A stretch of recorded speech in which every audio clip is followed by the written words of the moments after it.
Number 8. Tom Miller. In December of 2020, a student who'd recently signed his first professional rugby contract suffered a fatal accident while attending a lockdown-breaching house party in the Radford area of Nottingham, England. With pandemic restrictions limiting gatherings, panic overtook revelers when they were visited by community protection officers following up on a noise complaint. According to a Nottinghamshire police officer, the CPOs had just given them a warning and then left. Yet as word spread among partygoers that the authorities were at the scene, a ripple effect ensued, with them fleeing into bedrooms, the garden and other places where they could avoid potential detection. 24-year-old rugby player Tom Miller went upstairs, where he found a window that gave him access to a ledge and then a part of the roof. After reaching what he believed to be a safe haven, he filmed himself at the spot and invited one of his friends up to the roof with him. After they'd spent some time atop the building, the friend went to relieve himself but lost his footing. He and Miller somehow became entangled and suffered a fall from height. The friend sustained multiple injuries but survived, while Miller was left with a catastrophic brain injury from which he was unable to recover. Aside from closing in on his debut as a professional athlete, Miller was also an ambassador for the testicular cancer charity Oddballs. In the aftermath of his passing, over $60,000 were raised for the charity, following an online appeal in his name. Number 7. Aaron Lowe. In September of 2021, a University of Utah football player was shot dead at a house party in Salt Lake City. Sophomore cornerback Aaron Lowe, aged 21, was attending the party a few hours after his team, the Utes, had beaten Washington State. According to preliminary police reports, there was a dispute involving Lowe and a group of party crashers who were causing problems. Lowe was subsequently gunned down along with an unnamed 20-year-old woman. On October the 3rd, Police Chief Mike Brown tweeted out that Lowe's killer had been arrested. He was identified as Book Mawut Book, aged 22, a man whose lengthy criminal record included aggravated robbery, theft, weapons offenses, and giving false information to police. After retrieving a firearm from a shoulder bag, Book shot Lowe and the female victim several times.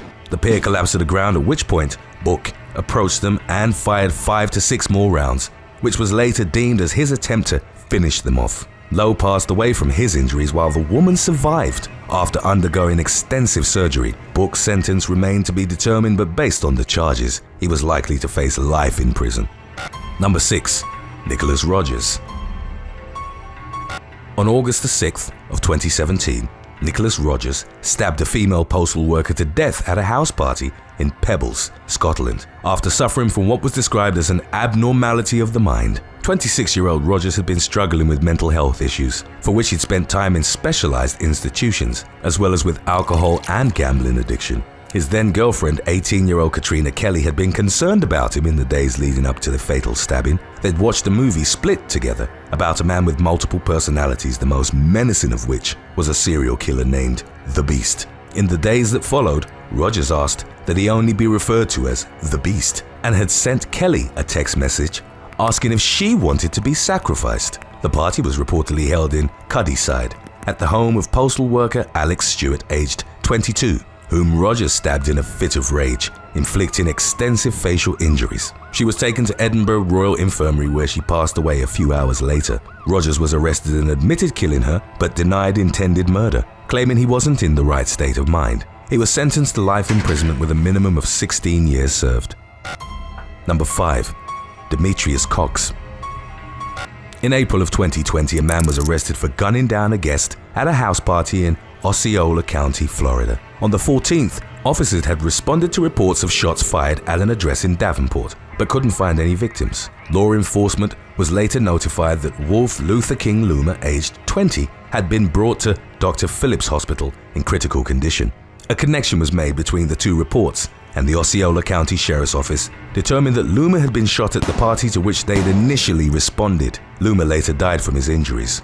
Demetrius Cox, also aged 20, was subsequently arrested for the murder, and while the motive wasn't disclosed, the shooting is believed to have been gang-related. Osceola County Sheriff Ross Gibson warned that gang members were renting houses and hosting parties with numerous guests with the express intention of spreading COVID-19 among them in an arguably misguided attempt at generating herd immunity. The sheriff's office had received hundreds of complaints from residents whom Gibson stated were living a life of terror. Number 4. Nina Silva. On June the 23rd of 2019, as she was on the verge of starting a new life in New York City, a San Diego woman was killed in a drive-by shooting while standing outside a house party in La Jolla. 19-year-old Nina Silva and 3 others were struck with a volley of rounds fired by the occupant of a light-colored sedan. An argument had sparked the shooting, which occurred at around 12:30 a.m. Silva later passed away, and another guest suffered life-threatening injuries to the upper body.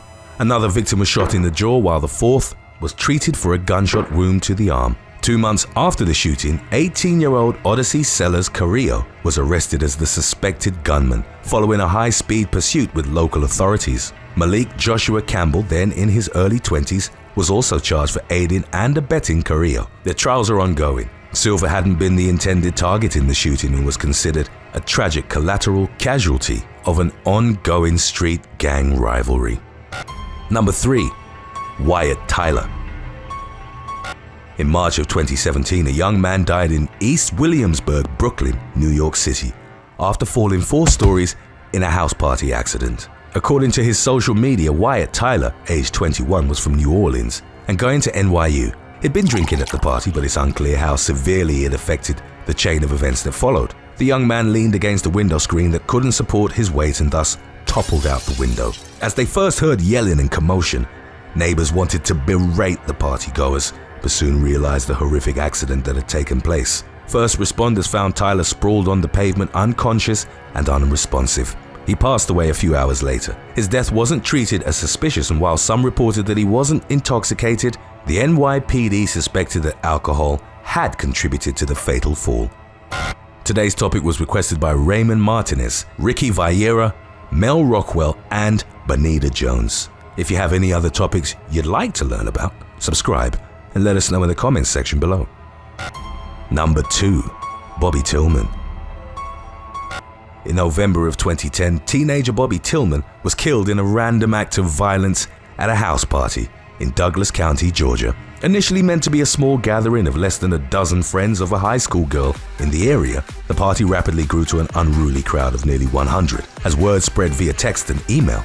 At some point, a brawl erupted in which a female partygoer struck 19-year-old Emmanuel Boykins, who, in turn, refrained from hitting her back but vowed to beat up the next male who walked by, regardless of who he was. 18-year-old Tillman, who multiple sources stated hadn't been involved in the conflict in any sort of way, was savagely attacked as he approached Boykins and his companions. 4 teenagers punched, kicked, and stomped on him repeatedly while dozens of bystanders watched but didn't intervene. Paramedics arrived at the scene and attempted CPR, but unfortunately couldn't revive Tillman. Speaking to the media about the senseless attack, Major Tommy Wheeler of the Douglas County Sheriff's Department stated, "They just decided he's the one, and they killed him." Aside from Boykins, the other suspects were identified as 18-year-olds Quantez Mallory and Horace Coleman, along with Trayson Franklin, aged 19. There was a considerable degree of community outrage in the aftermath, sparked by the random and horrific nature of Tillman's killing. Boykins pleaded guilty under an agreement that enabled him to be granted parole after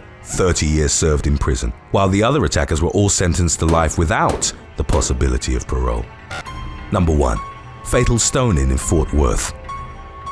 In July of 2021, a house party in Fort Worth, Texas descended into chaos, resulting in a fatal shooting as well as a deadly instance of mob justice. The identities of those involved weren't disclosed by the authorities, pending the completion of an investigation. Of the information that was released, it was reported that the small gathering had taken place in the neighborhood of Como at the home of Ashley Jimenez Santos. At around 1 a.m., a man showed up at the residence uninvited and started arguing with multiple partygoers. He pulled out a firearm and shot at several people, including Jimenez Santos' father, before fleeing. A group from the house party chased the gunman down the street, at which point he turned around and fired at them. A 32-year-old friend of the Jimenez Santos family was shot and killed. In response, the partygoers started pelting the gunman with stone pavers, which they'd grabbed from a nearby pile. The shooter collapsed under the barrage of stones and bricks, sustaining critical injuries to which he succumbed at the scene. In a subsequent media interview, Jimenez Santos expressed frustration that she'd been put on hold during her 911 call, a consequence of Fort Worth emergency call centers being severely understaffed. No charges have yet been leveled against her and others in the group that fatally pelted the gunman, but mob justice and vigilantism is punishable under the state's law.